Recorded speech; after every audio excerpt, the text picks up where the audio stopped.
There's a universal or master pattern at work in the evolutionary processes of life at every level, in nature, in culture, and in consciousness, that makes the world go round and carries it forward towards deeper and fuller expressions, we would say, of love, of the heart of God. And this pattern is dialectic in nature. On the one hand, there's this urge to communion. On the other hand, there's this urge to self-expression. And you put those together, and at one time or another in your life, you'll find yourself emphasizing one over the other, but they're in a dialectic. And the resolution of the tension between that dialectic causes a synthesis, causes evolutionary movement forward, deeper progress toward the heart of God. It drives evolutionary growth. And so this morning's reading catches Jacob at a time in his life when he's actually de-emphasizing that part of the continuum that's about pleasing community and fitting in, and is privileging that part of this evolutionary urge, which is to break away from the clan in order for growth to occur, in order to lead God's people into a fuller expression of God's promise. And this happens to us not willy-nilly. It happens to us because we're presented with life conditions and life challenges that say, you got to step up here. You got to leave the community for a time in order to be fully who you are.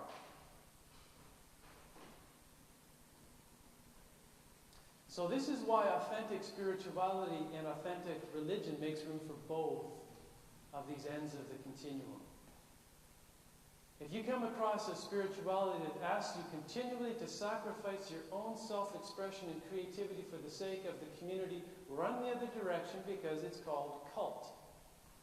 On the other hand, if you come across a spirituality that asks you to sacrifice any communal consideration for the sake of self-expression, this is just anarchy. You've got to build a tent large enough for both. Because this is reality. This is how the universe evolves. So you remember the stairway in Jacob's dream?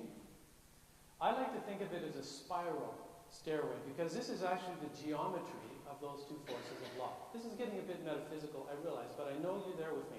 Okay. I love this stuff. Not everyone does. I get to do this every once in a while, and this morning is... So you get this spiral stairway. You get these two forces that I've talked about.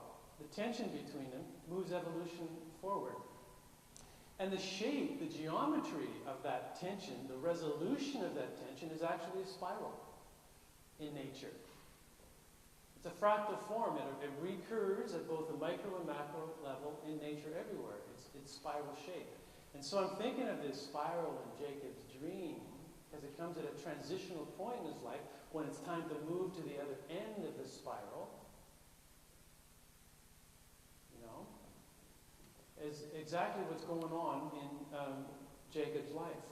So we're not dealing with a ladder here. It's not as if we take steps up the evolutionary ladder. With each turn of the ladder, as we resolve these two forces, there's an increased level of complexity, a higher perspective. We grow in the capacity to take the perspective of others. And so we know this, right, in our own psychological journeys. Think about your journey, or anybody's journey, from infancy to adulthood. This is exactly how we do this. We're born as basically an undifferentiated blob. We don't know, babies don't know when they're born, when they begin and their mother starts. They just, it's all just one.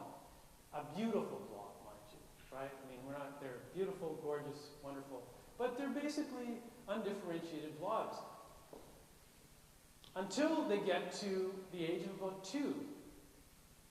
And then they let you know with a vengeance that they're beginning to self-define, right?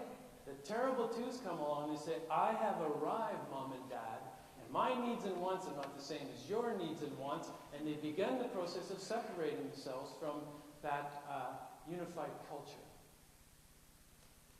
They start to annoy the community in a big way. Fortunately, they grew out of this, right? We grew out of this. And then there's this long period where children learn how to fit in, through trial and error, reward and punishment, through schoolyard lessons. What are the conventions of society, the culture, the family? How do we do this? So they move to the other end of the continuum. The spiral moves. But then what happens?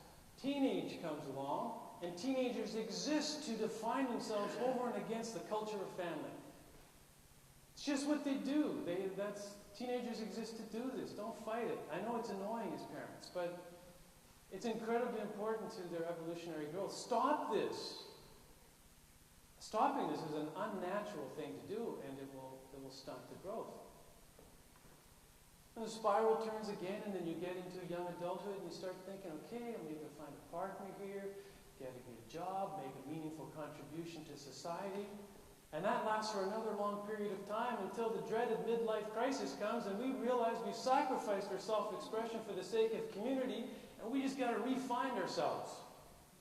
Right? Some people call this it's midlife crisis, it's a spiritual crisis. What it is the reassertion, the reemergence of that evolutionary urge to find the fullness of our being, to grow into the heart of God. And the interesting thing about this is it happens at an individual level. It also happens at a level of social and cultural level. Entire cultures move through these stages. Don Beck talks about this in Spiral Dynamics. He's identified at least 8 stages that entire cultures find themselves somewhere on this spiral stairway. And depending where you are in this spiral stairway, you see the world through a particular set of assumptions and worldviews and beliefs, and you think that's the only way to see the world.